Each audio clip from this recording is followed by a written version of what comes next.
Қызанақ дәмді, сонымен қатар пайдалы көкөніс. Қызанақтың тамыр жүйесі қатты және жақсы дамыған болып келеді. Кейбір түрлерінің тамыры 1 метр тереңдікке дейін барады. Өсімдікке дұрыс күтім жасалса, тамыр сабағының бойына да өсіп шығады. Осыдан қызанақты тек тұқымы арқылы емес, тамыр сабақтары арқылы да көбейтуге болатынын көреміз. Сабағының биіктігі түріне қарай 30 сантиметрден 2 метрге дейін барады. Ұсақ, сарғыш түсті болып келетін гүлдері бір түпке жиналып өседі. Бір сабағында аталықтары да, аналықтары да кездеседі. Жемісі өте шырынды, түріне қарай домалақ, сопақ, майда, ірі болады. Түсі ашық күлгіннен қою қызылға дейін болып келеді және сары түстілерде кездеседі.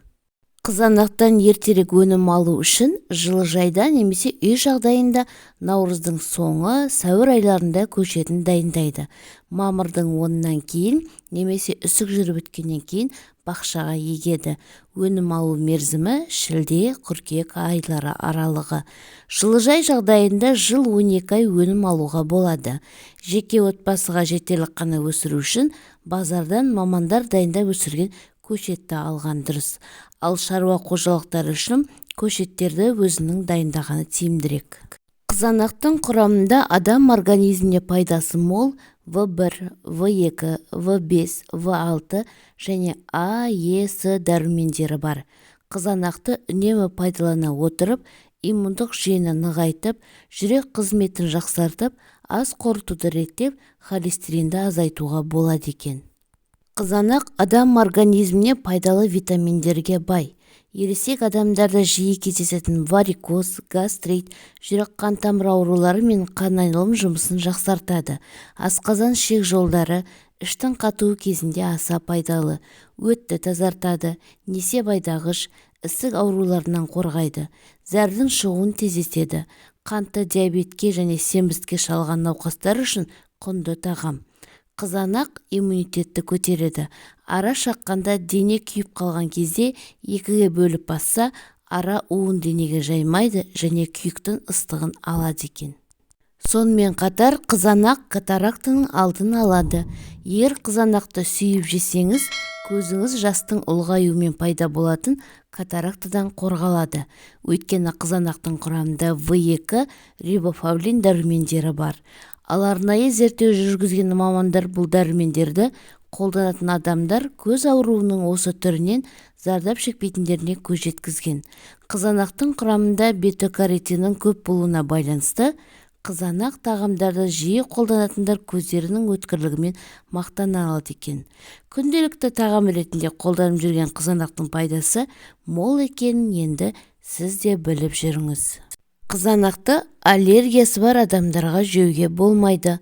Егер қызанақ жегеннен кейін қышу мен бөртпелер пайда болса, бұл көкөністі жемеген дұрыс. Қызанақтың құрамында 2 түрлі алма және лимон қышқылдары бар. Олар асқазан ішек жолдарда ауыратын адамдарға қыжыл тудыруы мүмкін. Сондықтан қызанақтың да пайдасымен қатар зияны да бар екен. Қызанақтан қызанақ шырынын, томат және қызанақты түрлі тағамдарға пайдаланылған. Ал қызанақ шырынының да пайдасы мол екені ертеден белгілі. Ертеде қызанақ шырынын хан сарайларда халық көсемдері мен қадірлі қонақтарға ұсынған.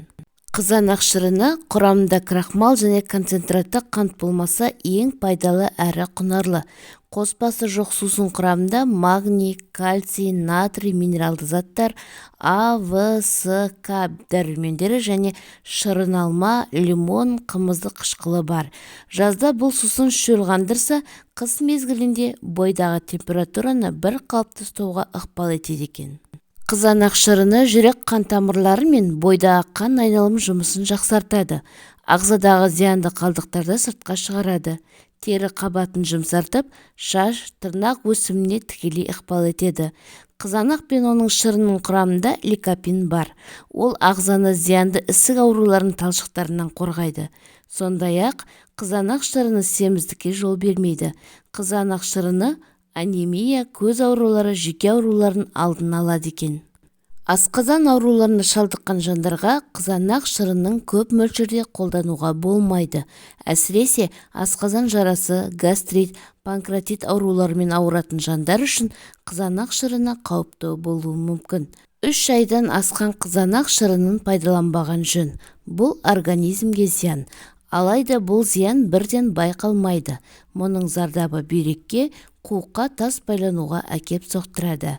Қызанақ жайлы ақпарат сіздерге пайдалы болса, Керей екен арнасына тіркеліп лайк басып, пікір қалдыруды ұмытпаңыз.